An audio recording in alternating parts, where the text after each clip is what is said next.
You know, I say this isn't a Pokemon channel, but the biggest videos on my channel are all Pokemon related, so we're just gonna talk about Pokemon. Let me ask you a question. Are you tired of Kanto? Are you tired of Gen 3? Do you not really like ARGs? Too bad, because today's video is all about that, because there is a video game that was made just for me. Yeah, I know Salty DK Dan is doing a video on it, there's a few other videos about it, but it's not for them, it's for me. And if you don't think it's for me, I'll spit in your face and call you Sally, because listen here, bucko, this game was made for me. It's my game. It was made for me. It's my game. It was made for me. If that sounded a little intense, I'm sorry. It's just, I feel so many different kind of emotions when I'm talking about this game. This game that was made for me. Maybe you've heard of it. It's called Pokemon Fire Red Leaf Green.IPS. It's a hit. In fact, you could say it's a one-hit KO.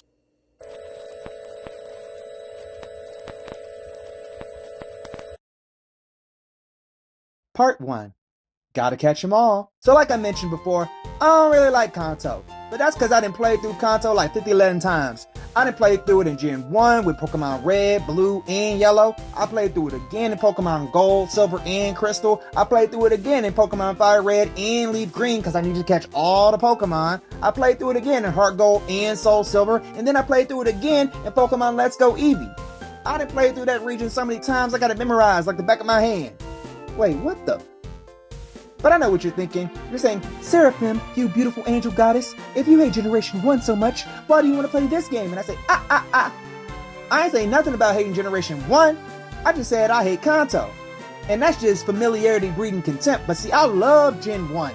Because I love the bugs. And I ain't talking about your Butterfree and your Beedrill. I'm talking about them glitches. I'm talking about them game-breaking bugs. I'm talking about those errors in the code. Because Generation 1 was put together with a hope, a dream, and a whole lot of duct tape.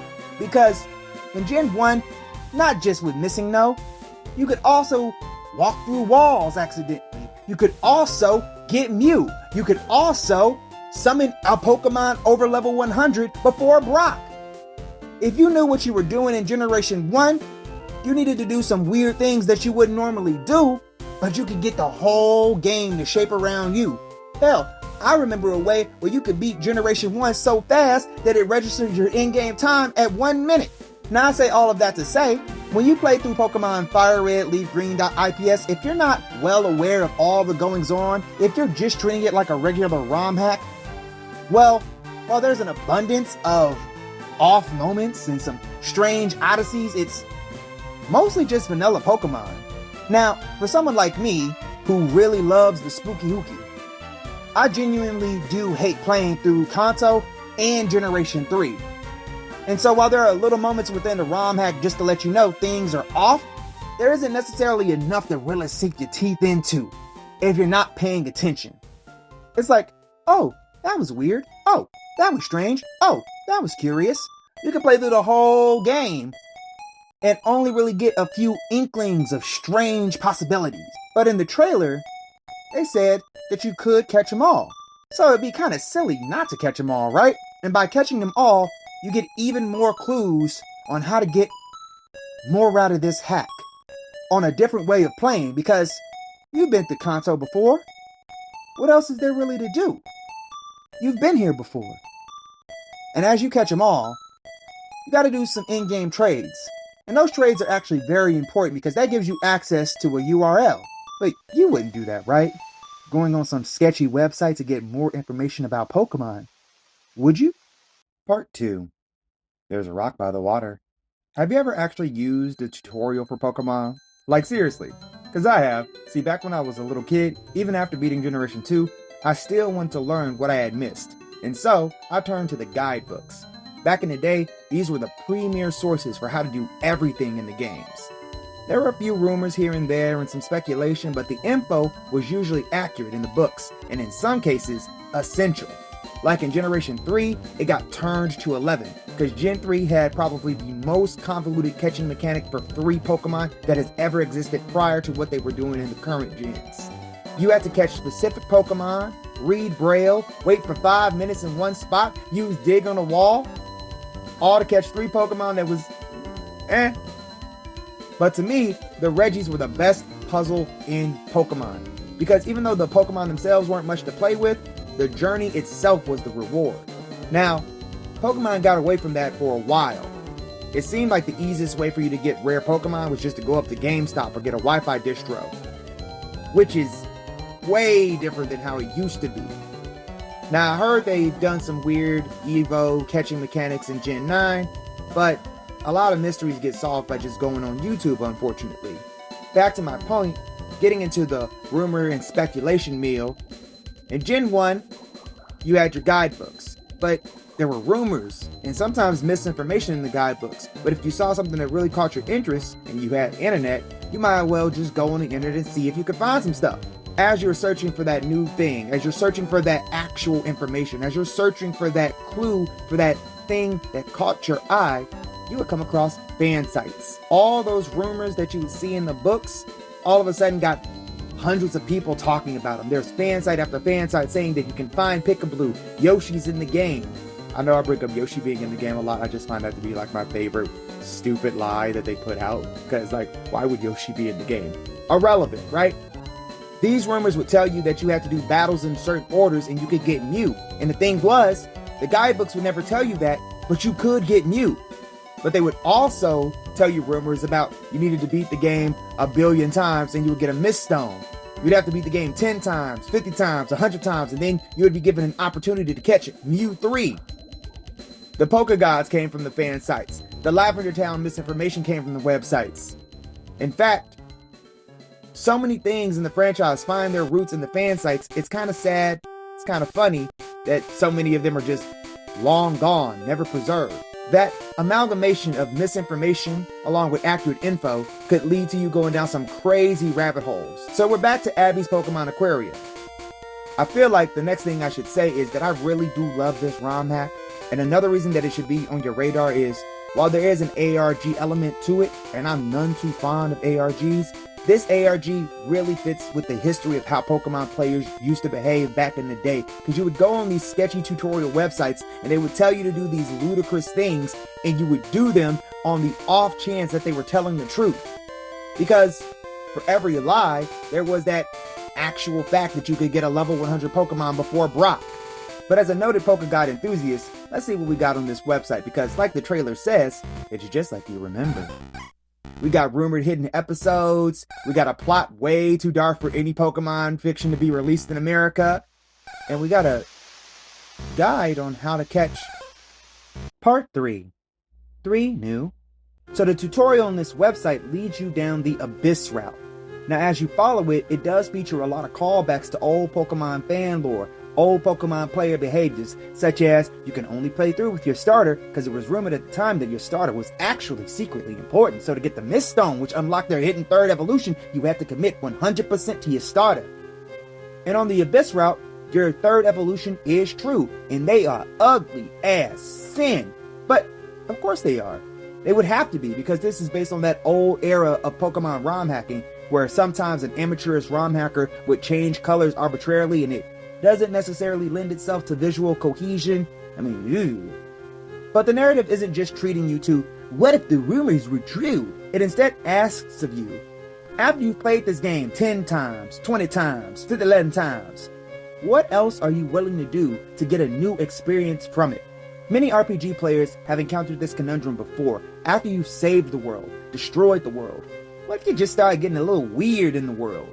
The vanilla route hints that things are off, but you can't access the Abyss route accidentally. You have to intentionally go out of your way to do weirdo things that you wouldn't necessarily do. And even still, the game tries to coax you out of it, seemingly in dialogue with the player. After you defeat your rival in the SSN, if you feel the weight of what you've done and decide, you know what, I'm going to play this game the right way, it will still function the right way. You will be a trainer, plus you get to have your super special Pokemon, and you can continue on and become Pokemon champion. If you're a knucklehead and you like, man, I'm going to go ahead and give Blaine the Beady Beats with my new superpower Pokemon. Well, you didn't follow directions and now you end up trapped on Cinnabar Island, which is a reference to in Generation 1 where you could get trapped on Cinnabar Island, something that they tried to address in Generation 3. But if you commit fully to exploring this route, all the way to the end, the game doesn't necessarily get easier despite being gifted a Pokemon with the ability to one-hit KO almost everything in the game. Not to mention remove obstacles from the overworld. You can fly, you can cut, you can surf. Well, as long as you're playing through with Rainer, of course. And as Rainer gets stronger, the methods of evolution stay complicated, calling back to those old rumors, those old myths about you could get even more power if you're willing to do this weirdo thing, this strange thing. This super complicated path to power could be yours if you follow these directions. But with this power, with these rumors, with this tutorial, as it calls back to the old ways of being lost in the Pokemon world, battling becomes meaningless, a trifling concern. The puzzles actually become way more difficult. The pathing becomes esoteric. And although Generation 3 is a lot more stable than Generation 1, this ROM hack does a wonderful job in evoking that feeling of ACE, arbitrary code execution. The feeling that the tutorial establishes is, I gotta do this because the tutorial said to do it. But now that I'm doing it, I see the world breaking apart. And as somebody who used Game Shark's action replays, I've destroyed more Pokemon games than I care to admit. And when I say I destroyed the game, I don't mean, oh, my save file is corrupted. I mean, no, the cartridge stopped working. And I don't know what I did, but I can't play my original Pokemon Ruby anymore. Not just because I lost the cartridge, but before I lost the cartridge, it was broken. Now, this isn't putting me on trial. I did nothing wrong, folks. I'm innocent. But we're looking into how this game coaxes you, coaches you, and asks you, are you willing to do all this weird stuff? And if you are, you get to see all that the team did to make this feel unique, special. They do a wonderful job playing with the audio cues, playing with the tile sets, playing with the glitches of old and mixing them into the world of Generation 3 in a way they could never exist in the real games. There's also a Doomed Yuri plot, thrown in there just for you as a treat. I'll let you figure out and find it though. The love this game puts into bringing the old creepypasta lore, the old myths and legends, the glitches, the bugs, waving them in front of your face, doing a little Easter egg dance with you. It resonates with me because it was my favorite part of the games. Not just playing them, but figuring out what I wasn't supposed to do with them. Breaking the games, breaking the worlds of those games. While this was true in Generations 1, 2, and 3, it even persisted into Generation 4 because there were glitches to get Darkrai and even Arceus, or Arceus, whichever. To get everything in those games, you needed to break the world. But not this game. This game has no such interest in catching them all. No need for you to prove yourself as the best trainer.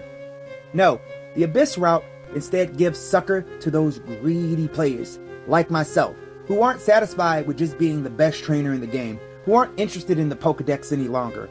We want the world of Pokemon to notice us, react to us. And it's not enough just to call us the best trainer, to call us Pokemon champion 20 times over, the empty platitude that is. No, what this game does is give us mystery, a breadcrumb trail for us to trace and explore a path that doesn't want to be explored.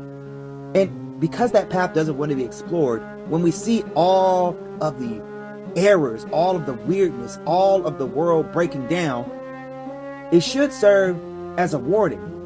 But who cares about what happens to this world anyway? Because it never really mattered in the first place. We've been here before. We've always been here. It's just the same as we remember. The game starts talking about a king, a forgotten king. And when we start hearing rumors about the king, the game asks you to do stranger and stranger things more and more often. Now, it's no big spoiler to say that this king is MissingNo, the most infamous Pokemon glitch of all time and one of the most famous glitches in all of video game history. A Pokemon that is famous but also never existed, could never exist. And yet everyone knows of it, knows the rumors around MissingNo. And those rumors were the most terrifying element of MissingNo. Encountering it could destroy your game, destroy your save file, destroy all your Pokemon, break your cartridge. And it would be your fault. Because you chose to encounter MissingNo. You couldn't accidentally do that. So it's nobody's fault but your own. MissingNo talks to you as the player and the player character, and it asks you, what do you want as a reward for doing this? And are you comfortable with the parlay, with the deal you are making with it? And if you agree, like I just said, you have no one else to blame but yourself.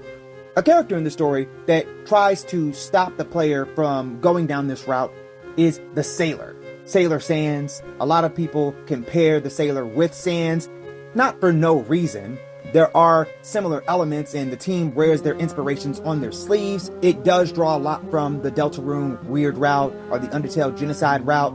Even when you're having your conversation with the king, it is not unlike your conversation with Chara at the end of the Undertale Genocide route. But, and this must be stressed, the sailor is not Sans. By virtue of the fact that the sailor is an active participant in the story, they actively try to stop you, they actively sabotage you, they confront you, but they're also not able to really stop you, similarly to Sans. But while Sans cannot stop you, but can put up a barrier of entry due to the difficulty of his battle, the sailor can't. Pokemon is a much easier game, a much easier battle system, and Sans leaves. The sailor is destroyed.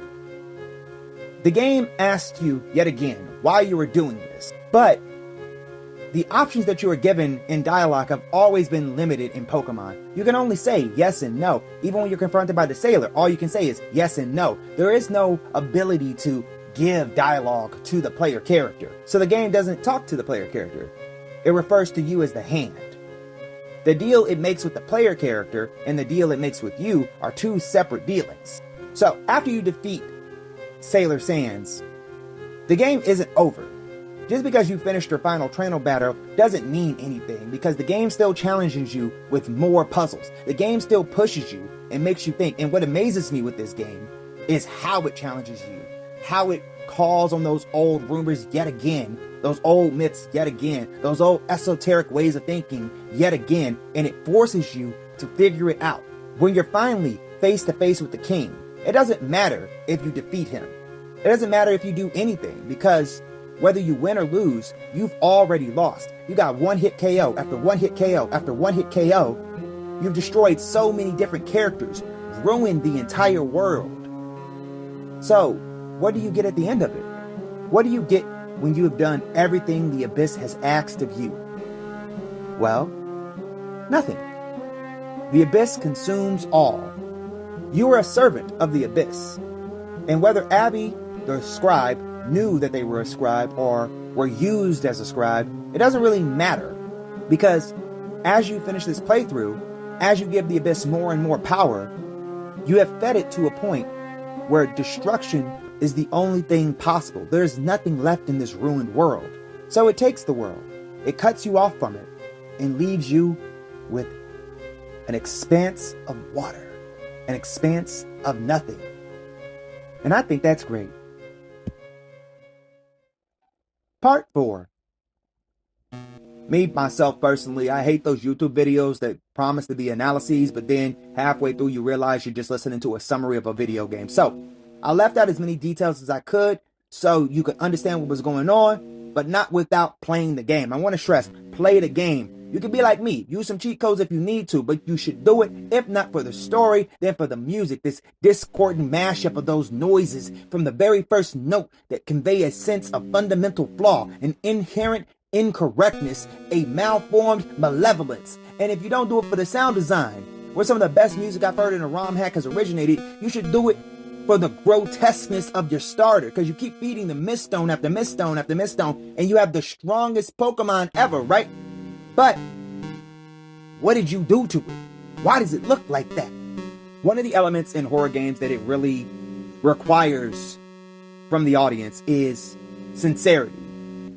You can see something strange happening. You can choose to buy in, or you can choose to laugh it off or play it as a joke.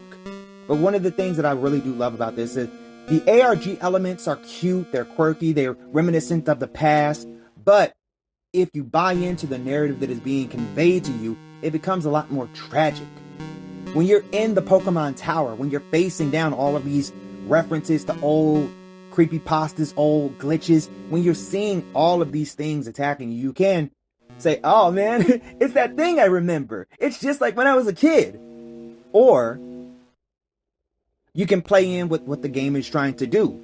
It's giving you all these visions of the past, all these rumors from the past, and asking you to confront what you're doing. How you're creating more and more gaps in the world. How you are bringing unreality into the reality, and you're destroying this world that has existed.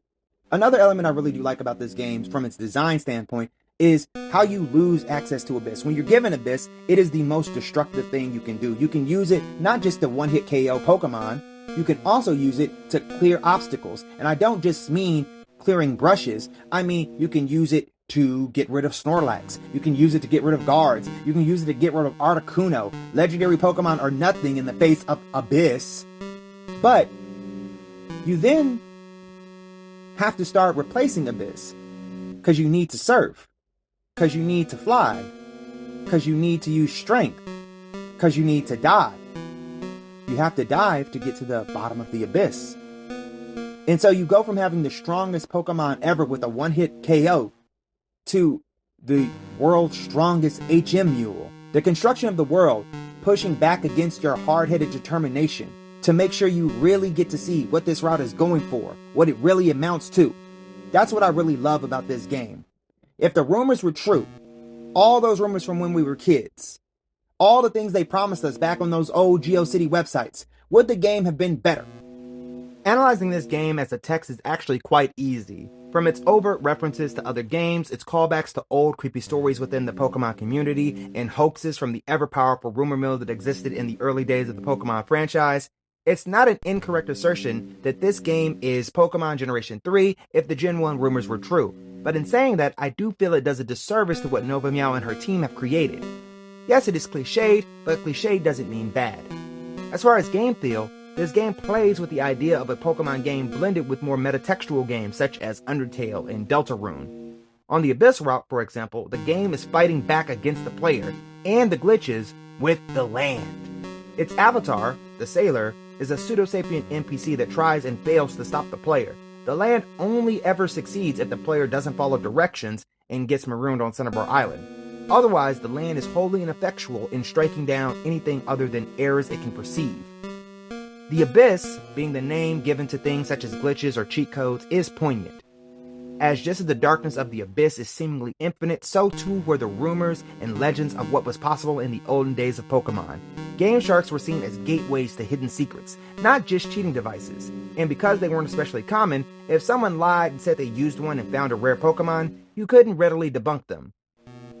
The Abyss as a yearning desire from the players for more from their game, and the glitches working in concert to be made real as both elements break the world of the game, plays with the metafiction of the ROM hack. The game leans on the fourth wall, breaking it at times, but using those breaks not for comedy, but for emphasis. This game doesn't say something as trite as, MissingNo will come and get you, but it does play with the idea of the world being taken from you, the Abyss cutting you off from this game world that you have visited time and time before, being rejected by it.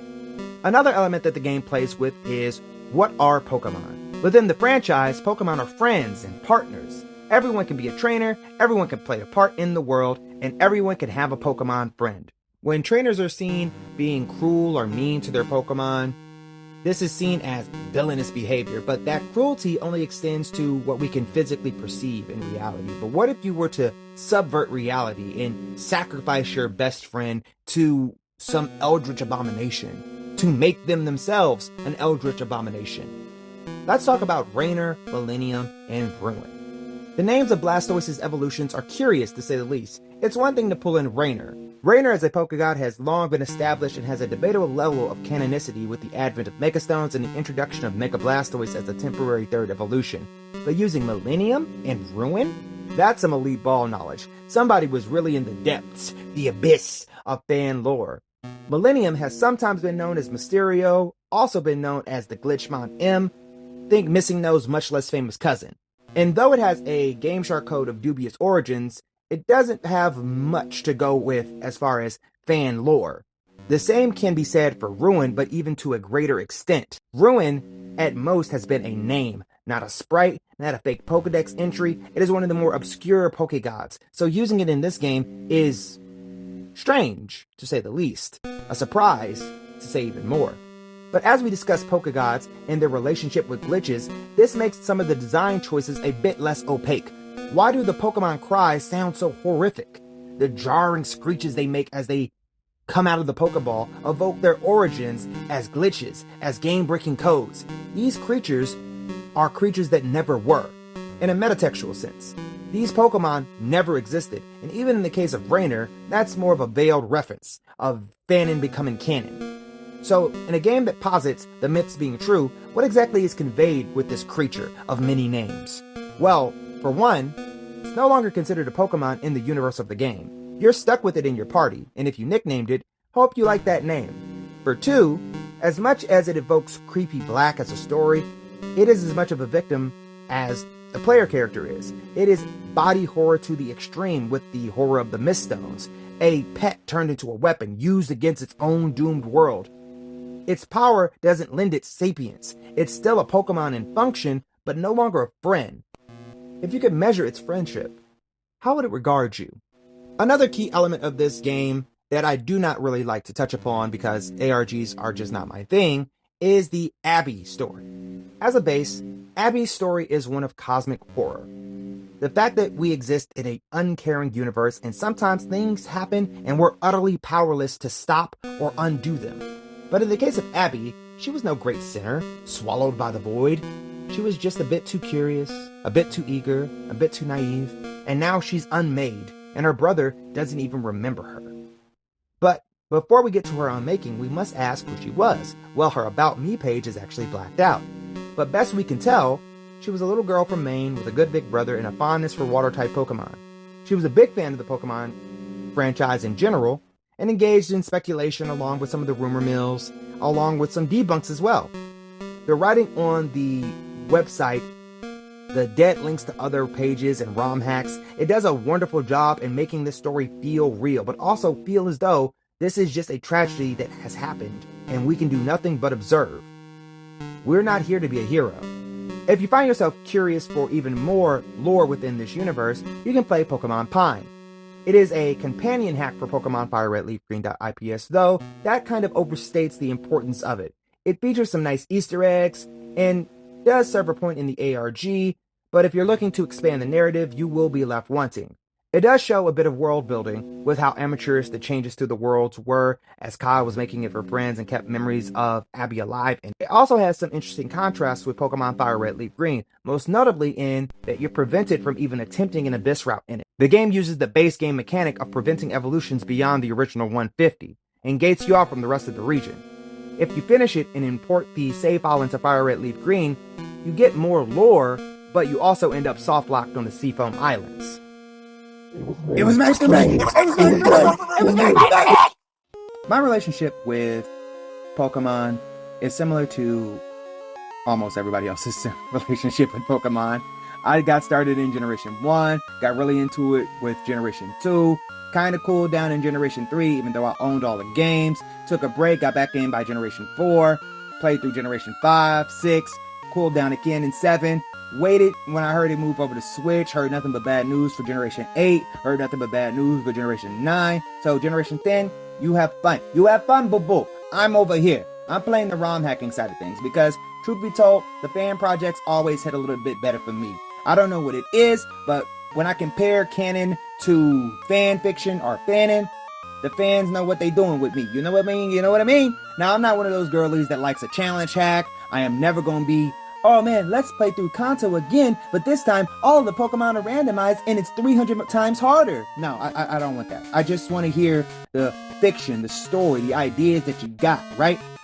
The contrast between the in-game monsters and the actual dangers and the code that exist within this game really blow me away.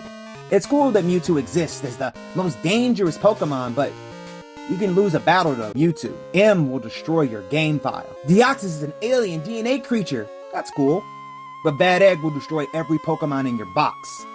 Since I was always drawn to the glitches and the mystery and the creepypasta side of the Pokemon fandom, a game like Pokemon Fire Red Leaf Green.IPS is perfect for me because you could say it was made for someone like me. Someone who likes to explore the lore, but at the same time needs to tap a few people to follow up on what I saw just to make sure I'm doing everything right. You know what I mean?